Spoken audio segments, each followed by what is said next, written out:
shekhe wetu Aziz Salim Haji. Yeye ni miongoni mwa watu muhimu na waliotoka mbali na makampuni ya Said Salim Bakhresa, ndio ambao wanayafanya mengi katika Uislamu ndani ya msikiti huu wa Mtoro hapa. Assalamu alaikum wa rahmatullahi wa barakatuh, Sheikh Aziz. Wa alaikum salamu wa rahmatullahi wa barakatuh. Furaha kubwa sana ZBC2 wema unaoendelea kukupata na kuzungumza nawe leo. Na mimi nashukuru kwa kupata fursa kuzungumza na kuhojiwa. Awali yote hongereni sana kwa kushika msikiti huu na kuyashika masuala ya dini kwa ujumla tangu enzi na enzi mpaka leo bila kuchoka. Kweli tunamshukuru Mwenyezi Mungu Jalla wa Ala, na mimi ni mmoja hapa katika vijana wadogo nilioanza kuswali Mtoro toka 69 nikiwa na miaka 10, na bahati nzuri na Sheikh Saidi mwenyewe miaka ya 69 naye kiswali hapa.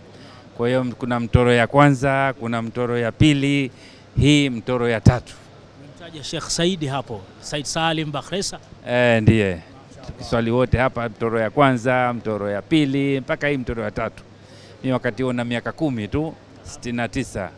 Na yeye mwenzangu alinipita kidogo kama miaka 8 mpaka 7 mpaka 10. Sina uhakika na umri wake. Umetajwa kuwa ni mtu ambaye upo karibu naye sana Sheikh Said Salim Bakhresa. Pengine uwepo wenu pamoja tangu enzi za Mtoro ya kwanza mpaka leo ndio sababu ya kuendelea kuwa pamoja, na mpo pamoja katika mambo gani? Wallahi kwa sababu hilo ni swala binafsi, lakini all in all kaniweka kama mdogo wake. Kwanza nilikuwa mfanyakazi wake, alafu nikawa kama rafiki yake, sasa kanifanya kama mdogo wake. Kwa hiyo nimekwenda stage zote tatu, mfanyakazi, nikaja rafiki yake, nikawa sasa ndugu yake. Nashukuru kwa hilo. Umekuwa haukauki katika msikiti huu wa Mtoro pale ambapo unapata nafasi, lakini kipindi kikubwa upo katika msikiti huu. Pengine nini siri? Siri kwa sababu mimi nimezaliwa Mchikichi na Livingstone hapo. Na Mchikichi mtaa pili ni Maiwa. Kwa hiyo michezo yetu na kucheza kwetu ilikuwa ni hapa hapa msikiti wa Mtoro.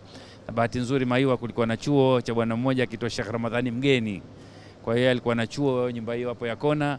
Kwa hiyo tukasoma chuoni hapa, tunakuja msikitini kama kucheza tu udogoni, kama wanavyocheza watoto sasa hivi kule juu kwenye nani. Basi tumekwenda mpaka sasa tumekuwa wazee wa Mtoro.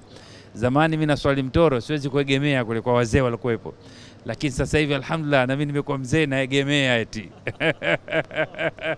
Nani katika wazee unaowakumbuka? Wazee wengi, kwa sababu kama ile Mtoro ya kwanza alikuwepo Sheikh Muhammad Musa, ndo imamu wa msikiti wa Mtoro ya mwanzo. Sheikh Abdallah Mazongera.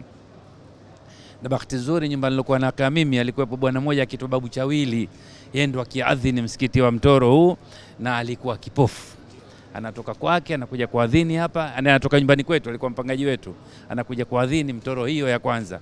Ikaja Mtoro wa pili akina Sheikh Chaurembo, kina Sheikh Mahmudu, kina Sheikh Hamid Jongo, kina Sheikh Ramadhan Tahir. Sheikh Ramadhan Tahir kasoma kwa Sheikh Hassan bin Amir.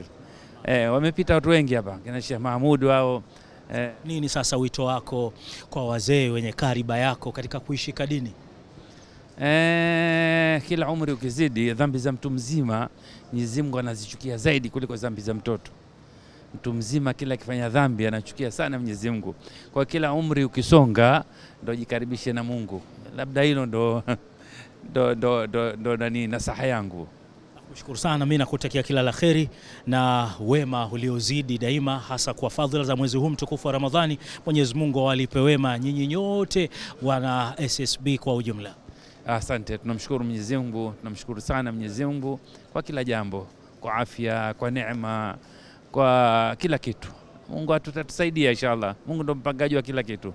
Shukran sana. Asante sana, asante bwana. Asante. Naam, mtazamaji wa ZBC2 wema unaoendelea ni Alhaji